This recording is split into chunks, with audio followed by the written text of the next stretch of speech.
Hey everyone! Welcome back to Speak English with Sophie. I'm Sophie, and as always, I'm joined by my co-host, Chris. Hi, everyone! Super excited for today's topic because we're diving into something really powerful, a 30 days challenge to become fluent in English easily. It's not just a big promise, it's totally doable if you stick with us. Exactly! We're all about helping you build confidence and consistency. So today, we'll go over the 30-day challenge step by step. This challenge is designed to make practicing English easy and fun, without hours and hours of study time. By the end of it, you'll be amazed at how natural English feels. Oh yeah, and trust us, we've both been through language learning ourselves. These daily steps are super effective, and we'll even share how each one worked for us personally. So, whether you're a beginner or just looking to polish up your skills, you'll find something useful. So, let's start with the basics. We're calling this a 30 days challenge to become fluent in English easily. Now, Chris, I know you've tried out different ways to learn languages. Why do you think a 30-day challenge works so well? That's a great question, Sophie. Honestly, I've tried everything: weekend cramming, intense study marathons, you name it, but none of those worked as well as just doing something small every day. That's why a 30-day challenge is perfect. You're building up gradually instead of overloading yourself. I completely agree. It's like, if you try to learn all the vocabulary or grammar in one go, it can feel overwhelming, right? But with just 20 to 30 minutes a day, it's totally manageable, and after a month, you'll start noticing how much more comfortable you are.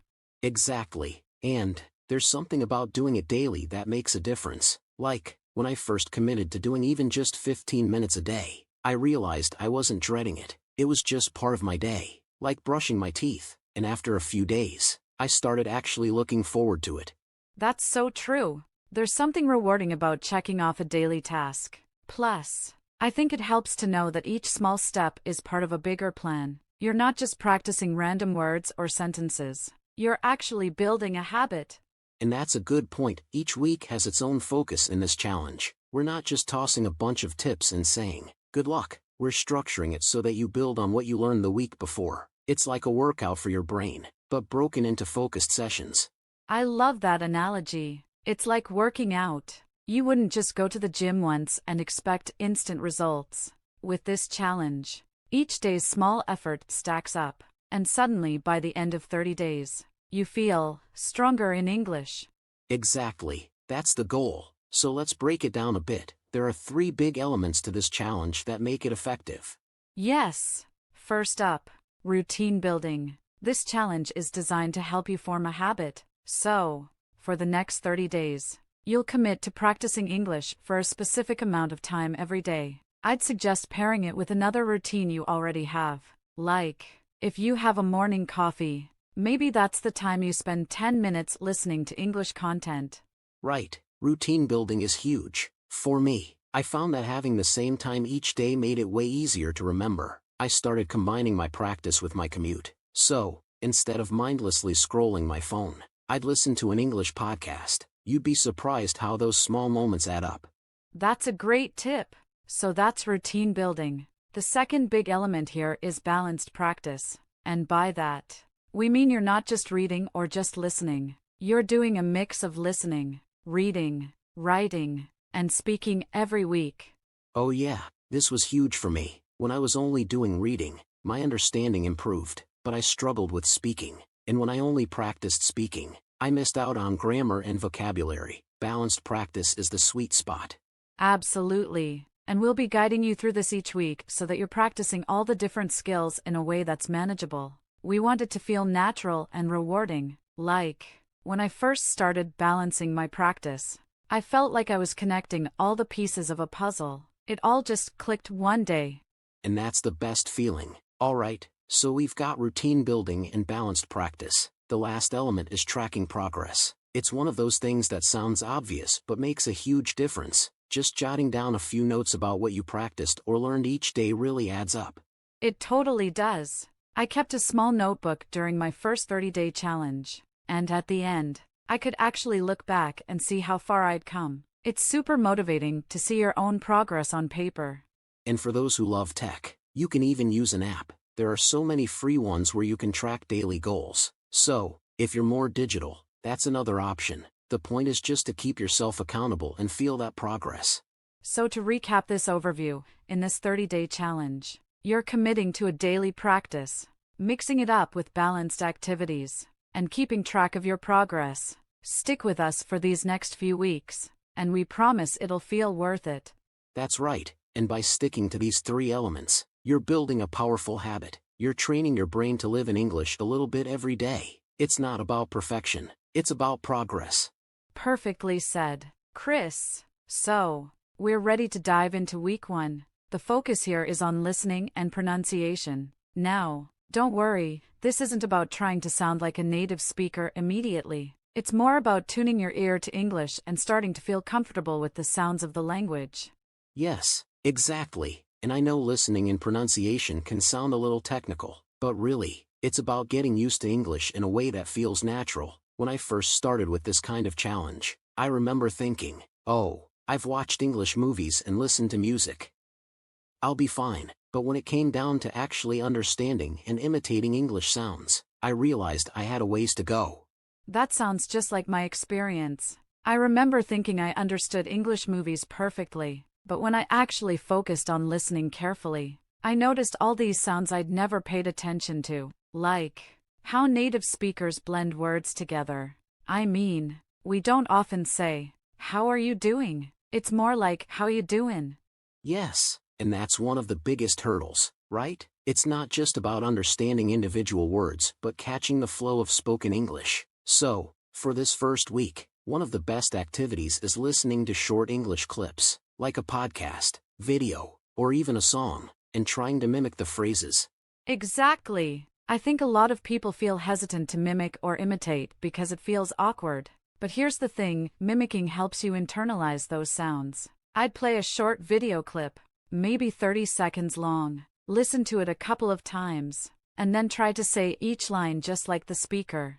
That's a great approach, Sophie, and I remember doing something similar but adding a twist. So, I'd listen to a clip, pause it after each sentence, and record myself repeating it. At first, it felt, well, embarrassing to hear my own voice, but then I'd compare my recording to the original and say, oh, that's where I'm off. And over time, I noticed my pronunciation getting sharper. Yes, recording yourself is such a powerful tool. I remember doing this with an episode of a favorite show of mine. I'd record myself mimicking the characters, and after a week, I could really hear the difference. Plus, it's fun, you're almost acting in a way, which helps take the pressure off. Absolutely, and if you're just getting started, don't worry if it feels a bit weird. Think of it like you're training your ear and mouth muscles for English. Every time you listen and repeat, you're helping your brain get familiar with the rhythms of English. Couldn't have said it better. And here's another tip, try to focus on smaller, manageable phrases rather than full sentences at first. For example, pick a simple phrase like, "How's it going?" Repeat it a few times until it feels comfortable. Then move on to another phrase. It's about mastering the basics before moving on to more complex sounds. That's a great tip, and speaking of breaking things down, another thing I found helpful was really paying attention to the intonation, the ups and downs in speech. For example, when we say, really, in English, we often raise our tone at the end to show surprise or interest. Yes, intonation is so key to making English sound natural, and I'd actually practice this by exaggerating the intonation, almost like I was overacting. So, if the phrase was, "That's amazing," I'd say it with a big rise on amazing, just to get used to the feel of it. After a while, my natural intonation became more dynamic without feeling forced. I love that. I did the same thing, but with some common expressions, like, I'd practice saying, "Oh, really?" in a bunch of different ways, surprised, questioning, casual. Each version had a slightly different intonation, which helped me learn how flexible English can be. And honestly, practicing with those small expressions is perfect because they're phrases you actually use in conversations. Plus, once you're comfortable with the sounds and intonations, they just roll off the tongue. So by the end of week 1, you're not only listening better, but you're also feeling more confident when you try to speak. Exactly, and for everyone listening, Don't stress about being perfect. This week is about starting that journey. Even if you understand 80% of a video or if your pronunciation is close but not perfect, that's progress. Absolutely. And remember, small steps add up. Just like Chris and I did. Start with listening. Mimic the sounds. Record yourself. And have fun with it. By the end of this week, you'll have a much stronger foundation for what's coming next. And that's really all you need for week 1. Just 10 to 15 minutes each day of active listening and mimicking. It doesn't have to be perfect. It's all about building comfort and confidence.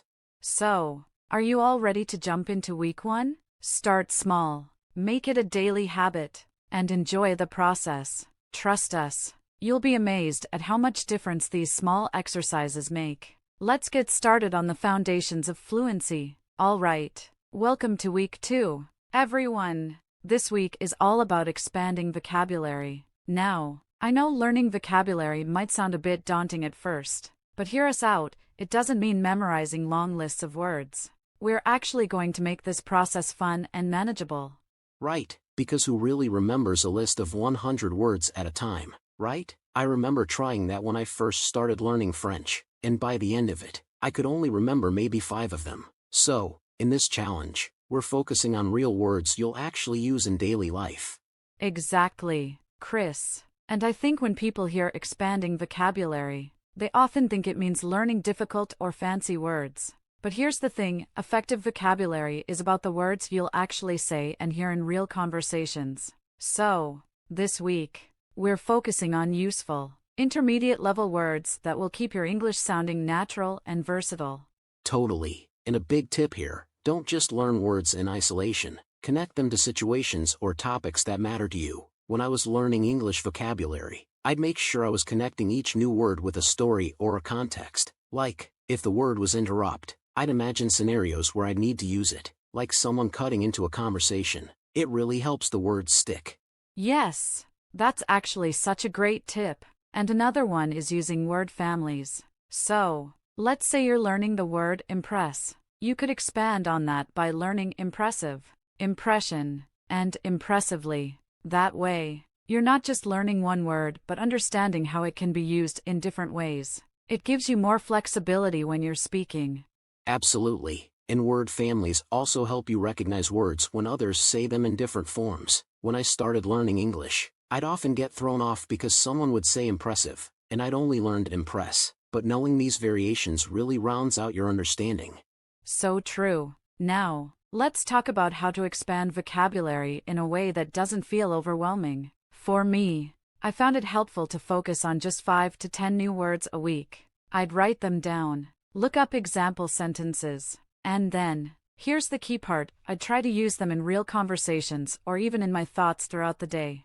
Yes, using them is everything. I like to think of it like test driving the words. For example, if one of my new words was awkward, I'd try to think of times when I felt awkward and even say the sentence out loud. Wow, that was awkward. Just finding little ways to bring the word to life in my day made it feel like second nature.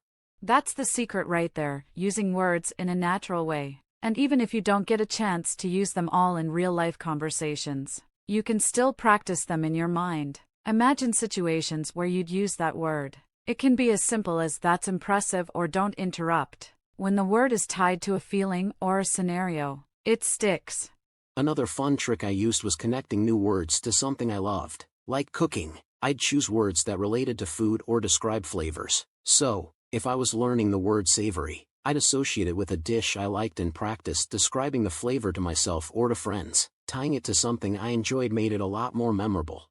That's brilliant. And I think it's also helpful to make it visual when you can. For instance, if you're learning the word shiny, you could picture something really shiny in your head, like a polished car or a piece of jewelry. That mental image can help anchor the word in your memory.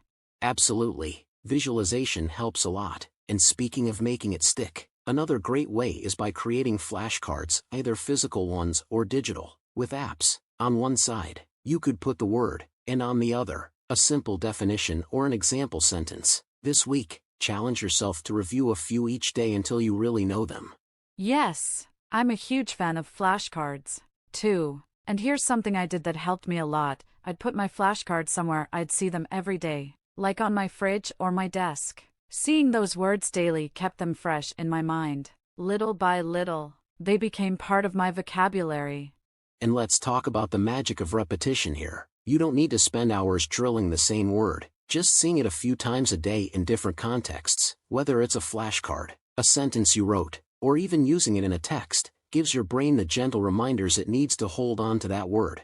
Exactly. It's like giving your brain a nudge each time. And as we go through this week, don't forget to revisit the words you learned at the end of the day. Maybe at night. Take a couple of minutes to review what you practiced earlier. This routine reinforces your memory and builds up a solid foundation.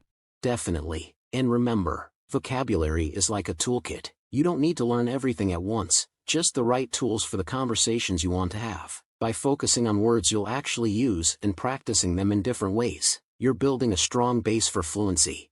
Exactly. So to wrap up our week 2, here's what we're going to do. Focus on 5 to 10 new words this week. Learn a few word families to give you some variety. And use your words in context, whether you're talking to a friend, writing in a journal, or even just thinking in English.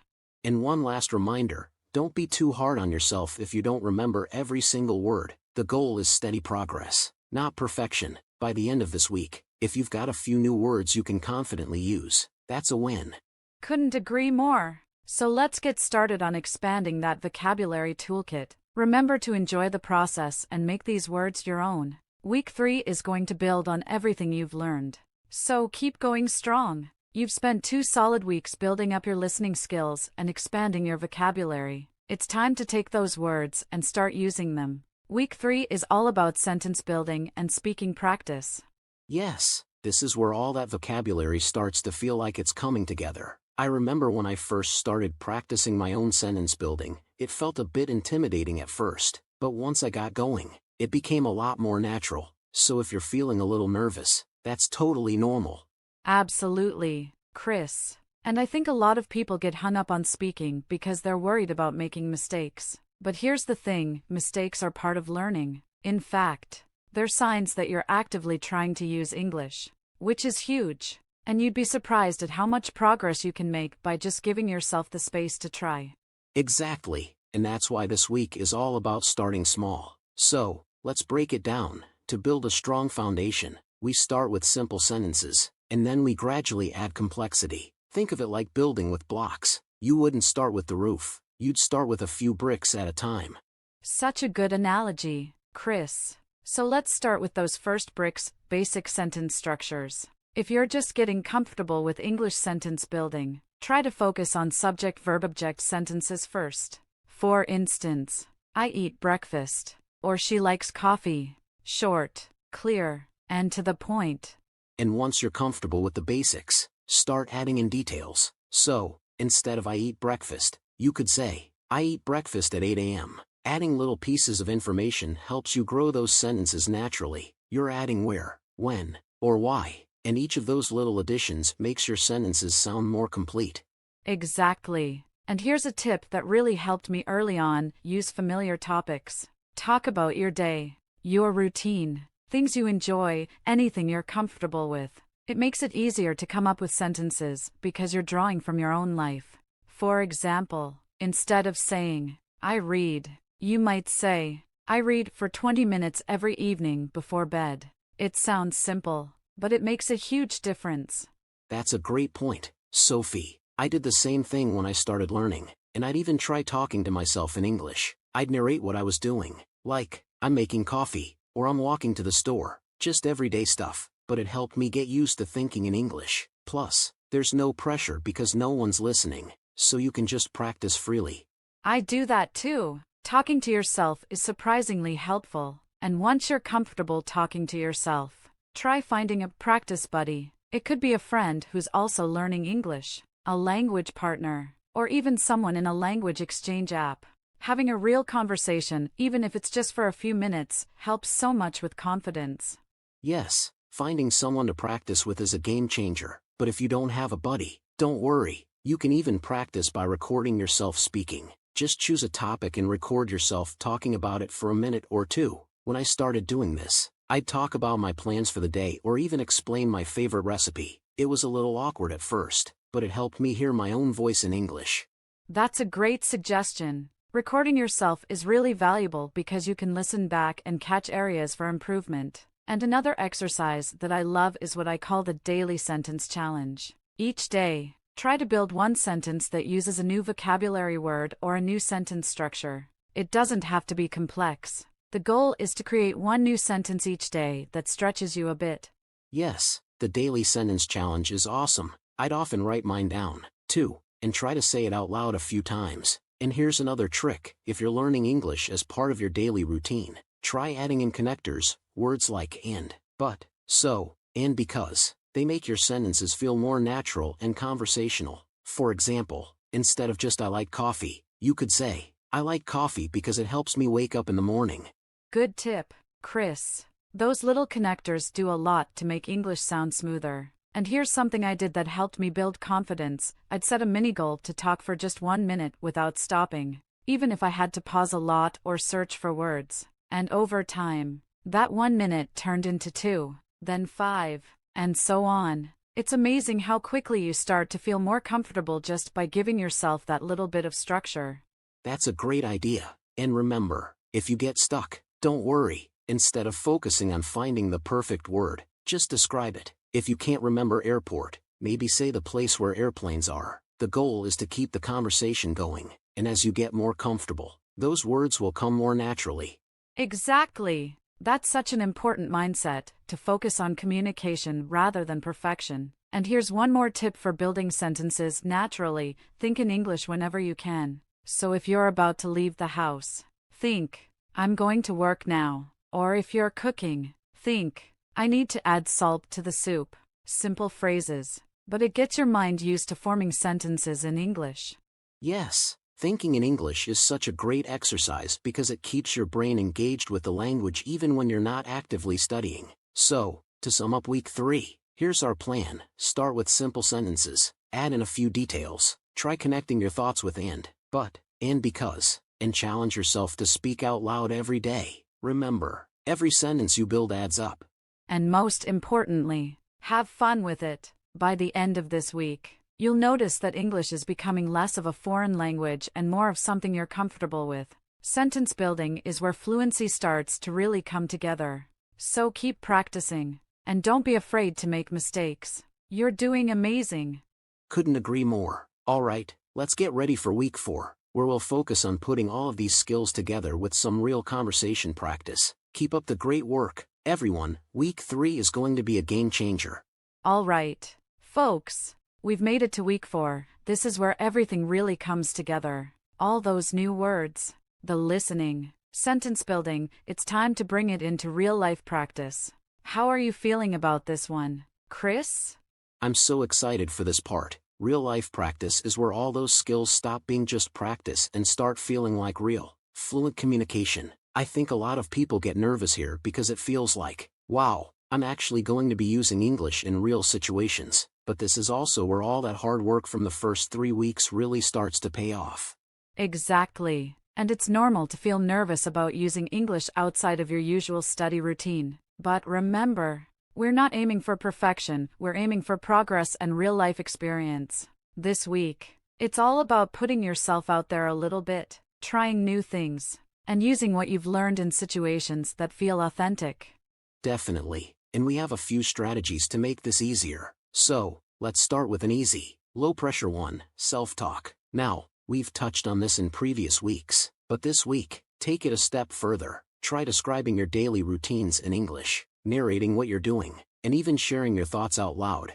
Yes, self-talk is a powerful tool, and for week 4, make it a challenge to get even more detailed. For example, instead of just saying, "I'm making coffee," maybe say, "I'm grinding the coffee beans, pouring water, and waiting for the coffee to brew." Add layers of detail. This helps reinforce vocabulary, sentence structure, and thinking in English all at once.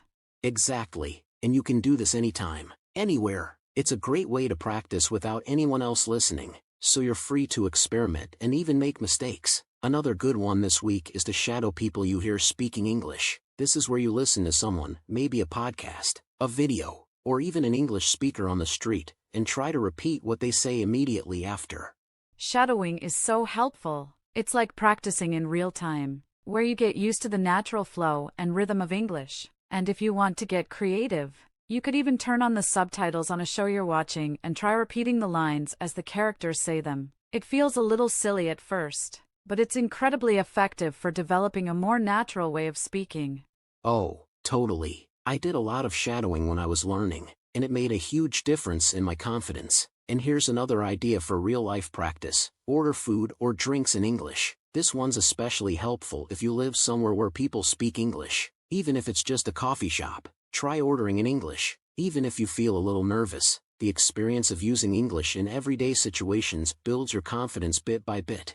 Yes, ordering food or even asking for directions in English can be a big step if you haven't done it before. It's short, it's to the point, and it gives you a sense of accomplishment. If you're not in an English-speaking environment, you could try doing something similar online. Maybe join a language exchange group, or even leave a comment on a video in English.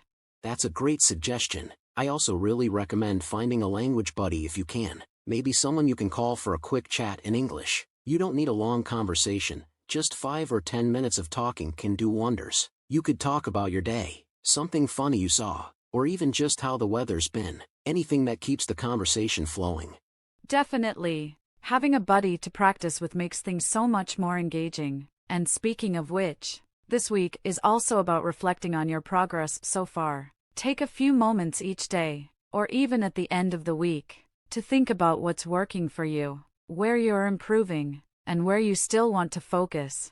Progress often happens in small steps, and reflecting on those wins can be incredibly motivating. Yes, reflection is crucial. Learning a language isn't always about huge milestones. It's also those small, daily victories. Maybe you remember a new word, or maybe you went a little longer speaking English without stopping to think. Celebrate those wins, and if there are areas you still find tough, that's normal too. Language learning is a journey, not a race.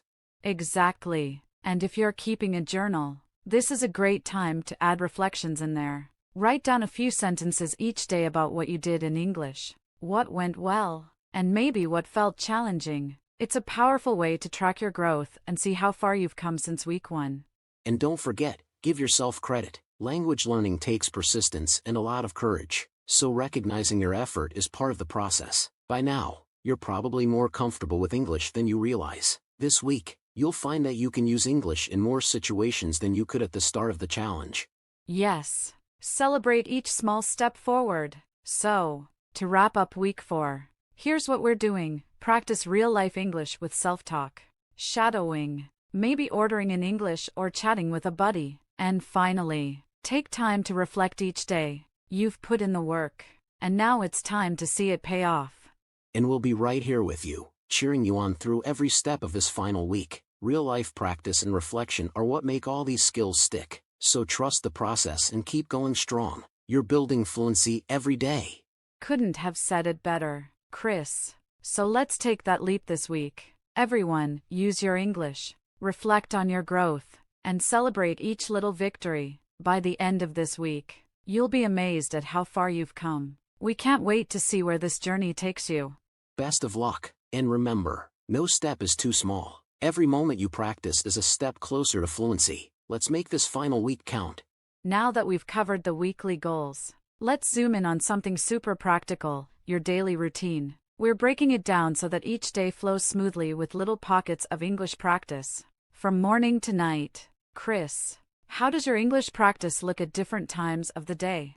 My routine has definitely evolved over time, but keeping it consistent is key. I find it so much easier when I split up my practice into manageable sessions throughout the day. So, let's start with morning practice. I think mornings are a great time to kickstart your mind with a bit of English. Sophie, what do you like to do?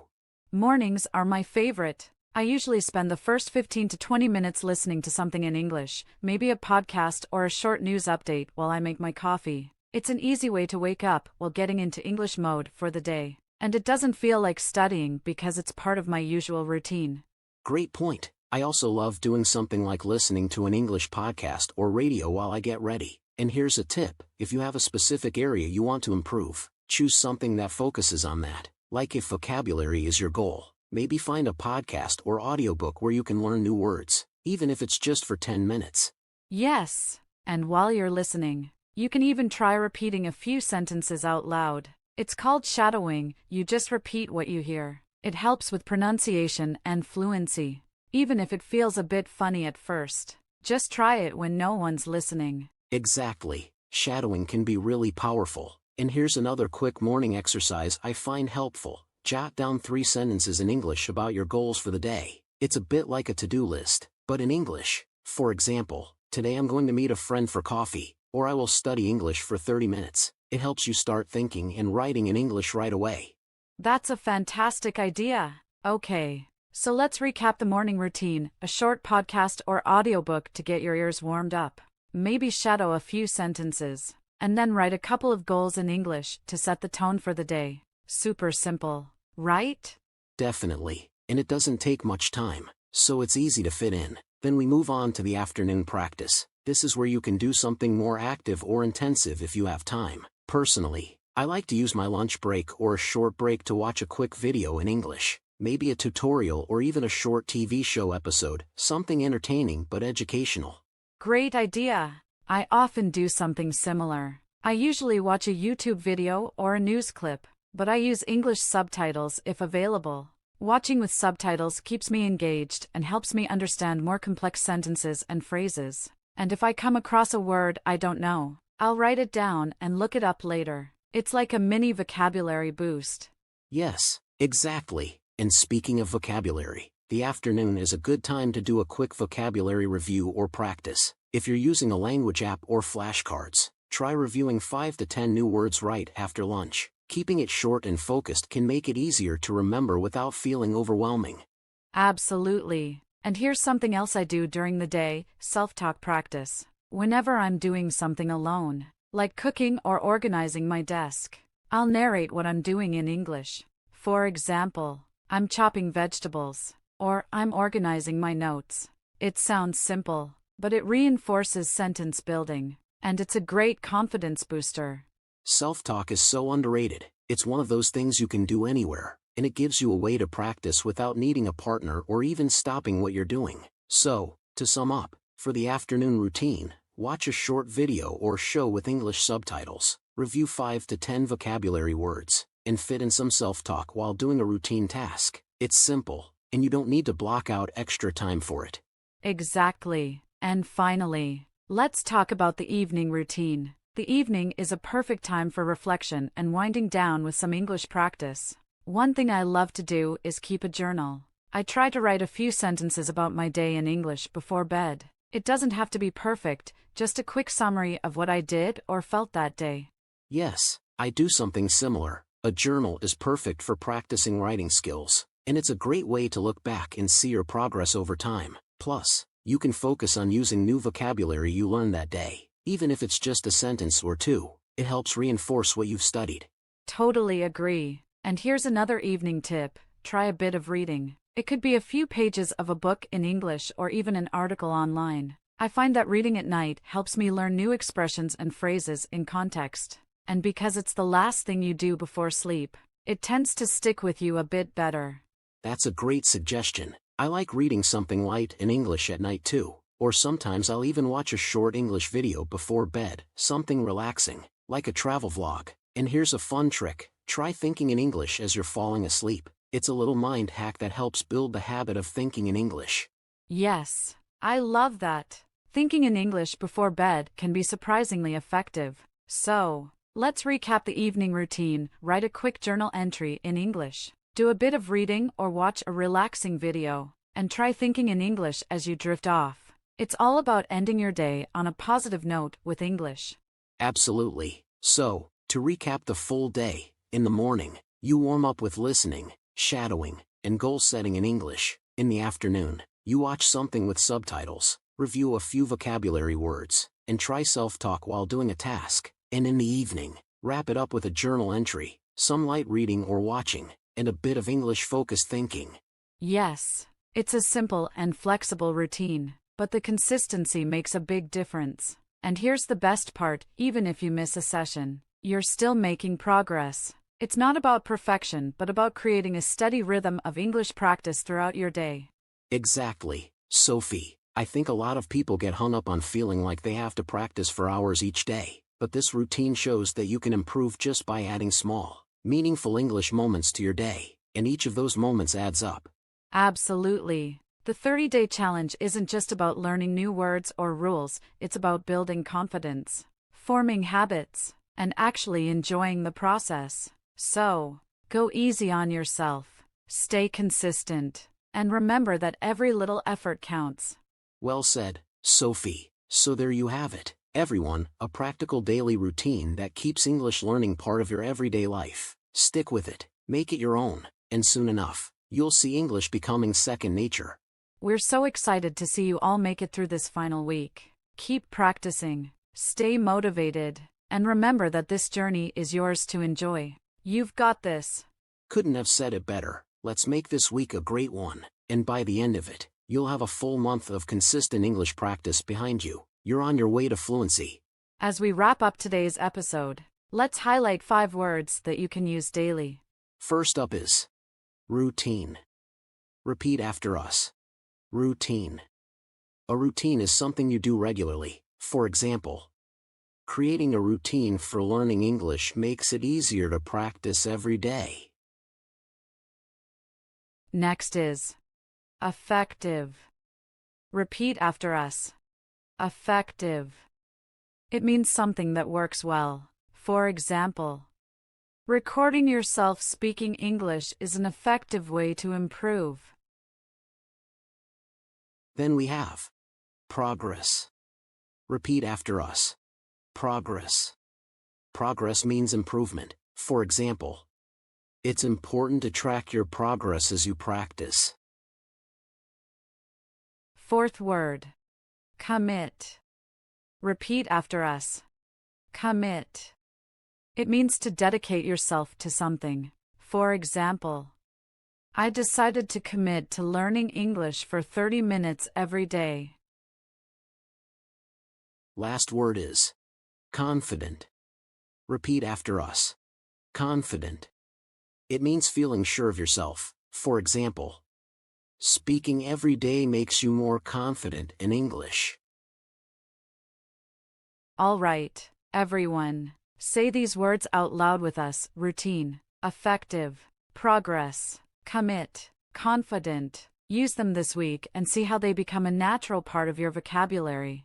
And there you have it, your 30-day guide to English fluency. Remember, each small step you take brings you closer to your goal.